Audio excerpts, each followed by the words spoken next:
Dồn man. Dồn man. Prem real mau. Trời. Prem real mồm. Mồm prem real. Lại tay ơi. Càng nghe bia. Lại. Trời ơi anh ấy man play đó ngay to đấy anh. Anh ấy phi bay trồng bay chứ này.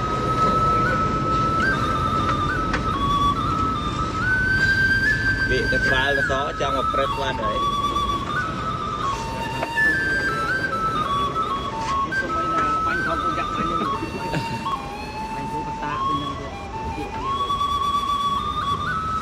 Chị đó là đôi te là về như đó.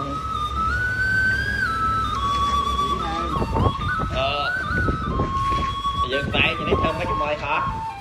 Hả? Tao mê chiên. Hot đó thì thư cũng hot. Dừng thư cũng hot đây. Thư cũng hot với hot đây này. Trời dễ chơi rồi bị thi dần khớ nha. Mùi tiên. Thơm mấy tay trên tay cho môi hot đó. Đúng không? Tay thơm mấy cái môi hot đó. Thư cũng hot. Dừng thôi cũng hot vậy. Trời hỏng mấy nó chơi rồi bị thi nâng khớ nha. Răng nè. Còn mấy chiên chặt đám thơ ấy đi đây nè. Thơ ấy đi đây. Ra xe mà chia đấy.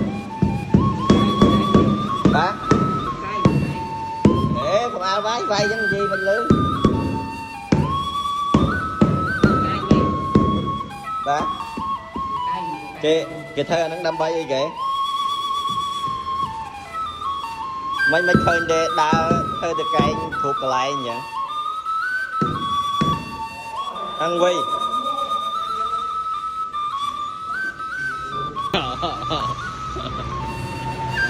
Mơ kêu mà. Thôi nữa. Thôi cha thôi vô. Tiếp tục đã. Thôi nè. Đôi chiên chùm lại chứ.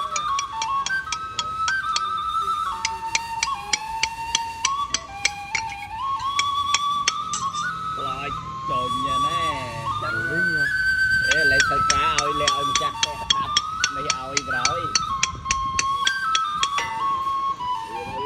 Nè.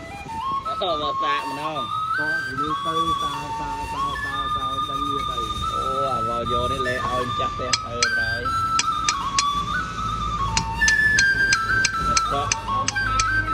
Có tôi bị bay sang có.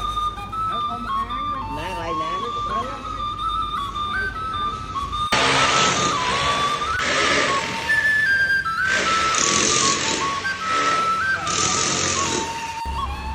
Cách bắt món đi. Để ham cho đất rồi. Trời. Cái vai chết để trời dễ lên ngày nát. Lê qua này mà mặt tay trong vi để trong mà liên qua đợi ngày này. Lấy màu cũng có đau màu muốn thơ từng ơi rồi lên thơ rồi đăng ra trong đây vậy. Có năng si cay này. Đăng ra trên đây nháy sắp thơ rồi. Đi chụp tay luôn rồi. Si cay. Ngược tay đang thôi. Mình lấy cho mình khơi mình đám đó ngày nay mình liên đó ngày này. Mà anh cho tay tao mẹ tiền đó đây. Trời vậy hả?